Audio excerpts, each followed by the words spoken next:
TTD గోశాల వివాదం రోజు రోజుకు ముదురుతోంది.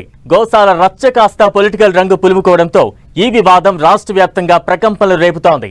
ఇంతకీ గోశాల గొడవేంటి? టీటీడీ చెప్పినా రాజకీయ పార్టీలు ఎందుకు నిప్పులు చెరుగుతున్నాయి? టీటీడీ విజిలెన్స్ రిపోర్ట్లో ఎలాంటి విషయాలు బయటకు వచ్చాయి? గోశాల రచ్చపై టీటీడీ క్లారిటీ ఇచ్చిన తర్వాత కూడా ఎందుకు ఈ రగడ?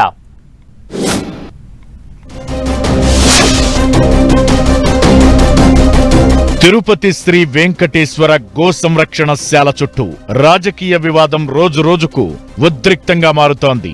వైసీపీ నాయకుడు మాజీ టీటీడీ చైర్మన్ భూమన కరుణాకర్ రెడ్డి గత 3 నెలల్లో టీటీడీ గోశాలలో 100కు పైగా గోవులు చనిపోయాయని ఆరోపించడంతో ఈ వివాదం మొదలైంది. అయితే భూమన కరుణాకర్ రెడ్డి చేసిన ఆరోపణలపై స్పందించిన టీటీడీ వాటిని తోసిపుచ్చింది. గోశాలలో 100 గోవులు చనిపోయాయనే వాదనలను ఫేక్ న్యూస్ గా అభివర్ణించింది. సోషల్ మీడియాలో వైరల్ అవుతున్న చనిపోయిన గోవుల ఫోటోలు టీటీడీ గోశాలకు సంబంధించినవి కావని స్పష్టం చేసింది. అసలు భూమన ఈ విషయం ఎందుకు బయటకు చెప్పారనే దానిపై బిఆర్ నాయుడు వివరిస్తూ సస్పెండ్ అయిన మాజీ గోశాల అధికారి హరినాథ్ రెడ్డి ఇచ్చిన తప్పుడు సమాచారాన్ని భూమన ప్రచారం చేస్తున్నారని మండిపడ్డారు. ఈ వివాదం నేపథ్యంలో TTD chairman BR Naidu, board సభ్యుడు జి భానుప్రకాష్ రెడ్డి గోశాలను సందర్శించి గోవులకు సరైన ఆహారం, వైద్య సదుపాయాలు అందుతున్నాయని స్పష్టం చేశారు. గత 3 నెలల్లో 43 గోవులు వృద్ధాప్యం, వ్యాధుల కారణంగా మరణించాయని, ఇది సహజమైందని టీటీడీ ఈవో శ్యామలరావు తెలిపారు. అయితే ఈవో చెప్పిన గోవుల సంఖ్యపై భూమన మరోసారి సందేహం వ్యక్తం చేస్తూ టీటీడీ అధికారులు, చైర్మన్, సీఎం చంద్రబాబు ఇచ్చిన సమాచారం వైరుధ్యంగా ఉందని విమర్శించారు. దీనిపై టీటీడీ చైర్మన్ బిఆర్ నాయుడు మరోసారి స్ట్రాంగ్ కౌంటర్ ఇచ్చారు.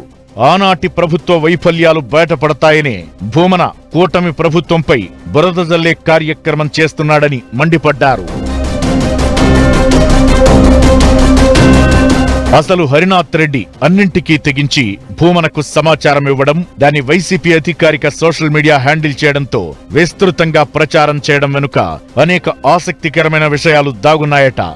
రాష్ట్రంలో కూటమి ప్రభుత్వం ఏర్పాటు కాగానే టీటీడీని సమూలంగా ప్రక్షాళన చేయాలని భావించి వెంటనే చర్యలు చేపట్టింది.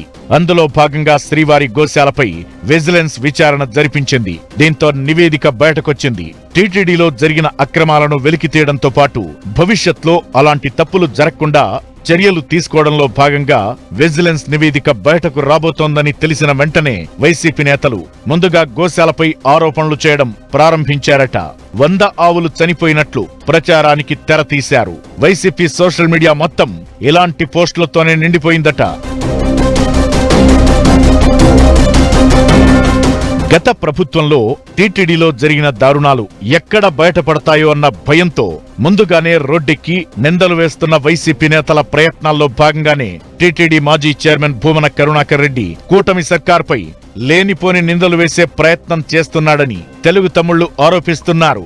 వైసీపీ ప్రభుత్వ హయాంలోనే ఆ నేరాలు, ఘోరాలు జరిగాయని, అవన్నీ కూటమి సర్కార్పై రుద్దే ప్రయత్నం భూమన చేస్తున్నాడని మండిపడుతున్నారట. వైసీపీ హయాంలో చాలా చోట్ల గోవులు లేకుండానే దాణా కొనుగోలు అంటూ భారీ అవినీతి చేసినట్లు విజిలెన్స్ నివేదికలో బయటపడిందట. అంతేకాదు, గోవులకు నాసిరకం దాణా, కాలం చెల్లిన మందులిచ్చి నోరు లేని మూగజీవాల ప్రాణాలను బలిగొన్నట్లు రిపోర్ట్లో ఉందట. ఇవన్నీ ఎక్కడ బయటపడి తమ మెడకు చుట్టుకుంటాయో అన్న అనుమానంతోనే భూమన ఫేక్ ఫోటోలతో టీటీడీ ప్రతిష్టే కాదు, కూటమి సర్కార్పై బురద జల్లే ప్రయత్నం చేస్తున్నారని అంతా టాక్ వినిపిస్తోంది. మరి గోశాల వివాదం ఇంతటితో ఆగిపోతుందా? మరిన్ని మలుపులు తిరుగుతుందా అనేది చూడాలి.